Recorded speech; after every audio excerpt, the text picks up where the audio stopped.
अस्सलाम वालेकुम। मुझे लगा था कि इट्स अ मैथ रिलेटेड आप लोगों का ये जो वीक था ये थोड़ा मैथ रिलेटेड था, थोड़ा मैथ्स इसमें ज़्यादा था। बट लॉजिकल थिंकिंग में मैथ्स होना बहुत ज़्यादा ज़रूरी है क्योंकि हर फील्ड में मैथ्स है। हर कहीं छोटी मोटी तो 2 + 2 तो करनी पड़ती है आपको। तो मुझे लग रहा था ये लेक्चर जो है ना ये कुछ ज़्यादा ही मैथ ओरिएंटेड है, और मैथ्स जब तक आप किसी को हाथ से करते हुए खुद ना देखें एक एक स्टेप तो समझ नहीं आती। इसलिए मैंने ये वाली जो एग्ज़ाम्पल है ये अ, अभी मैं यहाँ पे लिखूँगी और आप देखेंगे। और इसलिए मैं इस कैमरा से बना रही हूँ। मैं इस कैमरे से वीडियोस क्यों नहीं बनाती, क्योंकि मेरे पास पूरा सेटअप नहीं है जिसमें कैमरा एक जगह पे स्टिल रहे और वीडियो बने और सही तरह से ये जो देखें ये शैडो पड़ रहा है ये ना पड़े, इन सारी चीज़ों की वजह से। चलें जी, बात करते हैं हम। मैं इसे सेट कर लेती हूँ कि व्हाट इज़ लैडर मेथड और proof by induction.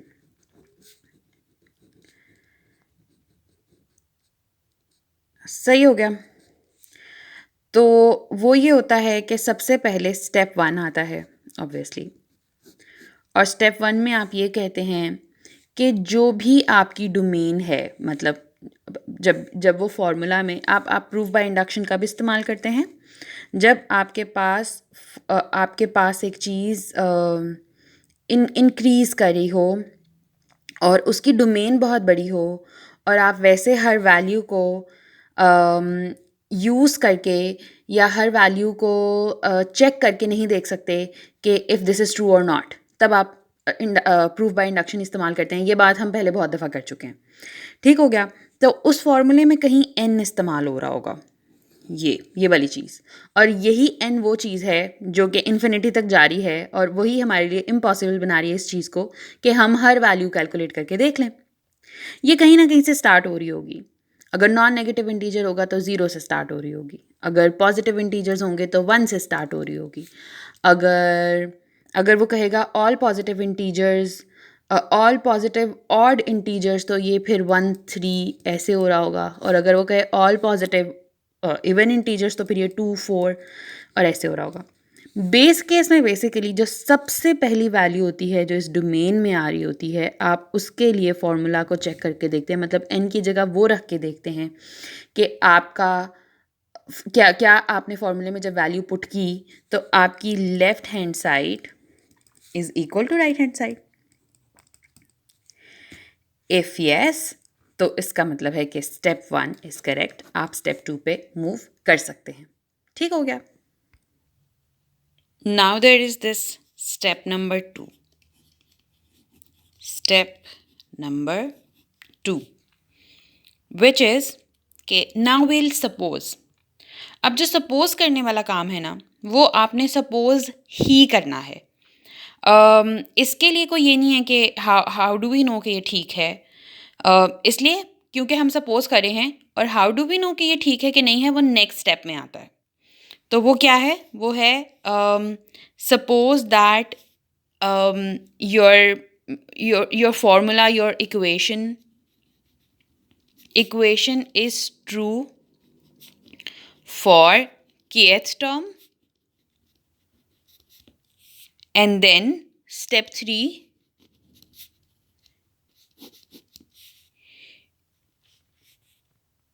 using um, using kth term equation, prove that k plus 1 term is true as well। ये सारी चीज़ है। ठीक है, ये स्टेप्स याद कर लें। ठीक है, इसके से ये सपोज कर लेना है कि दिस इज ट्रू, सपोज। ठीक है, और इस चीज़ से बाद में आपने ये वाली चीज़ प्रूफ करके दिखानी है। ठीक है, एक एग्जाम्पल ले लेते हैं, उससे करते हैं, और आज एक नई एग्जाम्पल लेते हैं। सो ये हमने प्रूफ करना है that for first n positive integers, odd integers, some is n square. अगर इसको हम वैसे देखें ना, तो मतलब अगर हम इसे सॉल्व करना स्टार्ट करें तो ये भी हो सकता है that when n is equal to 1 का क्या मतलब है, जब हम सिर्फ पहला नंबर लेंगे तो पहला ऑड पॉजिटिव इंटीजर क्या होता है 1, तो सम क्या होगा n स्क्वायर, यहाँ पे हम ये n स्क्वायर लिख देते हैं, तो वो क्या होगा, वो भी 1 होगा। ठीक है, अब हम लेते हैं पहले ये n है, n इंटीजर्स हम ले रहे हैं। ठीक है, अब नेक्स्ट हम लेते हैं n इज इक्वल टू 2 कर देते हैं, यानी कि फर्स्ट 2 पॉजिटिव ऑड इंटीजर्स, तो वो कौन से बनेंगे 1 + 3 दैट इज इक्वल टू 4, और n स्क्वायर क्या है, टोटल हमने 2 पॉजिटिव इंटीजर्स लिए तो 2 का square is also equal to, अब है n इज इक्वल टू 3 ले लेते हैं, यानी कि फर्स्ट 3 पॉजिटिव ऑड इंटीजर्स, तो वो क्या होंगे 1 + 3 + 5 दैट इज इक्वल टू 5 और 3 8 9, और यहाँ पे ले लेते हैं n स्क्वायर, तो n क्या है 3 डिजिट्स की हम बात कर रहे हैं, तो ये क्या बन जाएगा, ये बन जाएगा 3 का स्क्वायर। तो यहाँ से देखें आपको पता लग रहा है कि ये भी 9 है, ये 9 है, ये 4 है, ये 4 है, ये 1 है, ये 1 है, तो ठीक चल रहा है अभी तक। लेकिन वही बात है, अभी n कहाँ तक जाना है ये तो चलता जाएगा, हम कहाँ तक चेक करेंगे, कहाँ पे जाके रुकेंगे हमें नहीं पता। तो हम किस पे आते हैं, हम आ जाते हैं प्रूफ बाय इंडक्शन पे, यानी लैडर मेथड पे।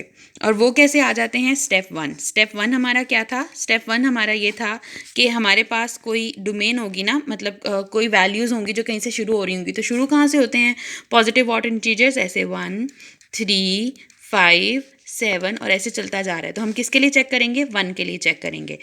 अब 1 फर्स्ट वैल्यू है, यानी n इज इक्वल टू हमारे पास इस वक्त 1 है। ठीक है, हम फर्स्ट वैल्यू की बात करें, n इज इक्वल टू 1 है, यानी हमने सिर्फ एक वैल्यू लेनी है, मतलब 1 इज इक्वल टू, और फर्स्ट वैल्यू 1 ही है, और साथ में क्या देखना है, n स्क्वायर क्या होना चाहिए, n स्क्वायर भी है 1 का square, that is also equal to 1। इसका मतलब है स्टेप 1 के लिए दिस इज ट्रू, यानी फॉर n फर्स्ट, यानी कि for first n positive odd integer, यानी कि फर्स्ट वाला positive odd integer is equal to n square, और n यहाँ पे क्या है 1 क्यों है यहाँ पे n, क्योंकि हम अभी तक पहले ऑड इंटीजर की बात कर रहे हैं, दैट्स वाई। ठीक हो गया, अब ये हमारे पास आ गया ट्रू। स्टेप 2 क्या है, हम ये कहेंगे स्टेप 2, तो ये होगा 1 + 3 + 5 प्लस ये कहाँ तक जाएगा। अब हमें कैसे पता लगेगा कि ऑड नंबर कौन सा है, क्या k नंबर ऑड नंबर होगा, k नंबर ऑड नंबर होगा या नहीं होगा, इसके बारे में हम कुछ नहीं कह सकते। हाँ, इसे मेक श्योर करने के लिए हम ये कह सकते हैं कि जब भी हमने कहना हो ना कि कोई नंबर इवन नंबर है, तो उसके लिए हम कह देते हैं कि ये 2k है। इवन बनाने के लिए मतलब जो भी नंबर होगा जब मल्टीप्लाई बाय 2 होगा तो ऑब्वियसली वो बन जाएगा, इवन नंबर बन जाएगा। और साथ ही इसके -1 लगा लें तो इसका मतलब क्या है, ये ऑड नंबर, मतलब ये एक्सप्रेशन इवन नंबर है और इसके साथ जब -1 लगा दिया, एक वैल्यू निकाल दी, मतलब एक पीछे चले गए, तो वो कौन सा होगा, अगर ये नंबर इवन था तो ये ऑड बन जाएगा खुद ही। ठीक है, तो हमारे पास आ गया ये वाली चीज़ 2k-1। ठीक है, समझ आ गई। अगर हम k खाली लिखते तो हम इस चीज़ को मेक श्योर नहीं कर सकते थे कि ये ऑड नंबर होगा या इवन नंबर होगा, लेकिन जब हमने 2k-1 लिखा है, इससे हम मेक श्योर कर रहे हैं कि 2k का मतलब ये है जो भी नंबर होगा इवन या ऑड, जब वो मल्टीप्लाई बाय 2 होगा तो वो इवन बन जाएगा, -1 करेंगे तो वो ऑड बन जाएगा, is equal to k square. ठीक है, ये चीज़ हमारे पास बन गई, n के स्क्वायर की जगह k स्क्वायर आ गया। अब हमने ये सपोज करना है ये बात बिल्कुल ठीक है, इस वाली बात में कोई हमें मसला नहीं है, ये वाली बात यहाँ तक हमारे पास बिल्कुल ठीक है। अच्छा, अब यहाँ पे हमने 2 क्यों लगाया, 2 हमने इसलिए लगाया, मतलब ऐसे लग रहा होगा कि अगर हम k स्क्वायर तक जाना था तो ये 2k तो उससे डबल हो गया, तो इसे इससे डबल ही होना चाहिए। क्यों डबल होना चाहिए, क्योंकि हम गिनती सीधी सीधी नहीं चला रहे 1 2 3 4 5 6 7 8, हम गिनती कैसे चला रहे हैं, हम गिनती चला रहे हैं एक नंबर छोड़ के। तो जब तक आप k स्क्वायर तक पहुंचेंगे आपको यहाँ पे 2k तक पहुंच जाना चाहिए। ये यही वाली चीज़ है जो हम ऊपर देख लेते हैं कि जब तक, ये देखें आप अभी यहाँ पे 2 तक पहुँचे हैं और ये आपके पास 3 तक पहुंच भी चुका है। आप यहाँ अभी तक 3 तक पहुंचे हैं और ये आपके पास 5 तक पहुंच चुका है। अगर देखा जाए तो ये आपके पास कहाँ तक पहुंच चुका है, 2 इंटू के, ये बन गया 6 माइनस 1 यानी 5 तक पहुंच चुका है। इसलिए यहाँ पे भी देखें तो 2 इंटू के करके 4 हो जाएगा, यानी 2 इंटू के अगर हम 4 को लें, ये इसको 2 को लें, क्योंकि n स्क्वायर है ना तो 2 को लेंगे, 2 को लें तो ये 4 बन गया, तो -1। तो ये इसलिए 2k आ रहा है क्योंकि हम जो ये वाली साइड है ना, इसमें नंबर्स में ज़्यादा आगे निकल जाएंगे इसके मुकाबले में, इसलिए क्योंकि ये ऑड नंबर्स हैं और हम इवन को छोड़ते हुए जा रहे हैं, इसलिए यहाँ पे आए हम, ये चीज़ आ गई हमारे पास। अब इसके बाद हम क्या करेंगे, इसके बाद हम ये करेंगे कि ये तो सपोज करें ट्रू ही है, सपोज। अब हमने प्रूफ क्या करना है, प्रूफ क्या करना है, वो हमने करना है कि 1 + 3 + 5 + 2k - 1 और इससे अगला नंबर ऐड कर लेते हैं, plus 2k + 1 is equal to k + 1 का स्क्वायर।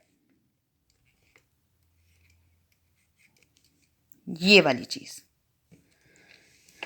कि अगर हम एक नंबर आगे जाएं तो हम इसमें भी एक नंबर आगे ऐड करके तो उसका स्क्वायर निकालेंगे, वो भी बराबर होगा। ये ऐसे ही है जैसे पहले हम 2 तक थे तो 2 + 1 का स्क्वायर यानी 3 का भी लें तो अगली बार हमारे पास सही वैल्यू आएगी जब हम एक अगला ऑड इंटीजर ऐड करेंगे, जो मैंने यहाँ पे किया। 2k - 1 के बाद 2k + 1 क्यों किया, इसलिए क्योंकि हमारे पास क्या कहते हैं, अगला नंबर यही बनेगा। अगर ये -1 करके आया था तो अगला 2k नहीं होगा बल्कि 2k + 1 होगा, इसलिए क्योंकि अगर ये ऑड नंबर है तो अगला नंबर इवन नंबर होगा, यानी कि 2k और 2k + 1 अगला दोबारा ऑड नंबर आ जाएगा। अब देखें, इसको हमने प्रूफ करना है यूजिंग ये वाली इक्वेशन जिसे हमने सपोज किया है, ये बिल्कुल ठीक है। तो हम क्या कर सकते हैं, हम ये कर सकते हैं कि हम कहते हैं इन दोनों में क्या कोई सिमिलैरिटी है, तो इन दोनों में सिमिलैरिटी ये है कि यहाँ से लेके यहाँ तक ये सारी चीज़ बराबर है। अगर हम इस इक्वेशन में जिसे हमने सपोज किया है ये ट्रू है, प्लस 2k + 1 कर दें दोनों तरफ, तो क्या होगा, ये इक्वेशन की लेफ्ट हैंड साइड इसके बराबर आ जाएगी। राइट हैंड साइड को हम बाद में देख लेते हैं क्या करना है, लेकिन हम यूज़ इसी को कर रहे होंगे। और दोनों तरफ 2k + 1 को क्यों ऐड करना है, इधर तो इसलिए ऐड करना है ना कि ये वाली चीज़ इसके बराबर हो जाए, इधर इसलिए ऐड करना है ताकि इसकी इक्वालिटी भी ख़राब ना हो। हमने इसकी इक्वालिटी ख़राब नहीं करनी जिसे हमने सपोज किया हुआ है, ठीक है। तो ये हमारे पास क्या आ गया, तो मैंने ये वाला काम कर लिया, 1 + 3 + 5 + 2k - 1 इस वाली इक्वेशन में जिसे मैंने सपोज किया है which is true, plus 2k + 1 कर दिया। और ये करने से क्या हुआ, जो मैं प्रूफ करना चाह रही थी उसकी लेफ्ट हैंड साइड तो मुझे मिल गई, और साथ ही साथ मुझे यही वाली चीज़ प्लस करनी पड़ी दूसरी साइड पे भी, ताकि मैं इस इक्वेशन को इक्वेट कर सकूँ, और मेरे पास बन गया k² + 2k + 1। अब लेफ्ट हैंड साइड तो मेरी बराबर होगी उसके जो कि मैं प्रूफ करना चाहती थी। राइट हैंड साइड पे k + 1 का स्क्वायर है और यहाँ पे k² + 2k + 1 है, तो ये दोनों बराबर नहीं हैं। यहाँ पे आके सिर्फ एक छोटा सा स्टेप आपने जो करना होता है ना, हर दफ़ा आप यही चीज़ें फॉलो करेंगे, सिर्फ एक छोटा सा स्टेप जो आपने करना होता है ना, वो ये करना होता है कि किसी तरह कोशिश करनी होती है इस चीज़ को आप इसके बराबर कर दें या इस चीज़ को आप इसके बराबर कर दें, आप साबित कर दें कि ये दोनों एक ही बातें हैं, सिर्फ एक्सप्रेशन इनके डिफरेंट हैं। अगर आप ये साबित कर देंगे ना, इसका मतलब कि लेफ्ट हैंड साइड तो बराबर है ही है, राइट हैंड साइड भी हो जाएगी, और ऐसे प्रूफ हो जाएगा कि आपने k के लिए सपोज किया था और k की इक्वेशन को यूज़ करते हुए आपने k + 1 की अगर चीज़ बना लिया ना, इसका मतलब आप कह रहे हैं कि किसी स्टेप तक तो ये ट्रू था, और अगर उससे अगली वाली वैल्यू भी निकल जाती है, इसका मतलब हर वैल्यू जो है ना, हर एक स्टेप पे आप कह सकते हैं कि इसके लिए ठीक है और अगली के लिए भी ठीक होगी, क्योंकि मैंने प्रूफ करके देखा है। इसीलिए मैंने आपसे कहा था कि k यूज़ करने का सिर्फ एक ही मकसद है, आप यहाँ पे 300 400 500 रख के भी चेक कर सकते थे और उसके बाद 301 401 501 के लिए भी चेक कर सकते थे, पर मसला ये है कि वो कब तक करते, वो तो सिर्फ 300 तक बताता है या 400 तक बताता। के रखने का मकसद ये है कि के कुड बी एनी नंबर जिसके लिए आपने प्रूफ कर दिया है, और के प्लस वन का मतलब ये है कि उससे अगला नंबर भी निकल जाएगा, फिर अगली बार के उससे अगला नंबर रख लें और उससे अगला नंबर दोबारा के प्लस वन से निकल जाएगा। इसको जनरलाइज कर दिया आपने। अच्छा चलेंगे वो छोड़े। के प्लस वन का स्क्वायर या तो खोल लें या तो इसका फॉर्मूला बना लें। इसका फॉर्मूला आप वो बना सकते हैं उसके थ्रू, अगर आप फैक्टराइजेशन करें ये 1 बनता है और ये 2 के है। कोई ऐसी वैल्यू चाहिए जिसे प्लस करने से 1 बन जाए और जिसे क्या कहते हैं प्लस करने से 2 बन जाए और मल्टीप्लाई करने से 1 बन जाए। वैसे इतनी दूर जाने की ज़रूरत नहीं है, ये तो सीधा सीधा फॉर्मूला आपको नज़र भी आ रहा है। ये बेसिकली इसको भी खोलें तो के स्क्वायर प्लस 2 के प्लस 1 बन जाएगा। इसको अगर आप फॉर्मुलेट करें तो ये के प्लस 1 बन जाएगा। ये आसान था। इसकी आप फैक्टराइजेशन करते तो ये बनती के स्क्वायर प्लस के प्लस 1। तो इसमें एक आपके पास बन जाता के प्लस वन और के प्लस वन, और ये आपके पास के प्लस वन का होल स्क्वायर बन जाएगा। और इस तरह से आपने, अब देखें आपके लिए ये काम करना आसान था कि लेफ्ट हैंड साइड को बराबर कर लेते, क्योंकि लेफ्ट हैंड साइड पूरी एक ही चल रही थी, एक बस वैल्यू ऐड हुई थी, आपने ऐड कर दी। अगर अब किसी तरह आप ये भी साबित कर दें कि राइट हैंड साइड भी राइट हैंड साइड के बराबर है, मतलब के वाली वैल्यू में अगर के प्लस वन की वैल्यू को ऐड करें तो लेफ्ट हैंड साइड और राइट हैंड साइड दोनों उसी के बराबर हो जाती हैं जो आपने प्रूफ करना था एट द एंड। तो अगर वो प्रूफ हो जाए, मतलब देखें आपने के प्लस वन का स्क्वायर ही बना लिया। अगर आपके पास ये वाली चीज़ आ गई है इसको यूज़ करते हुए, तो इसका मतलब है आप ठीक चल रहे हैं। ठीक है। Hope this is more relatable with the maths because I was doing it साथ साथ। मैं वो यूज़ नहीं करी थी, किसी किस्म की पावर पॉइंट प्रेजेंटेशन यूज़ नहीं करी थी। So I hope this helped. Thank you.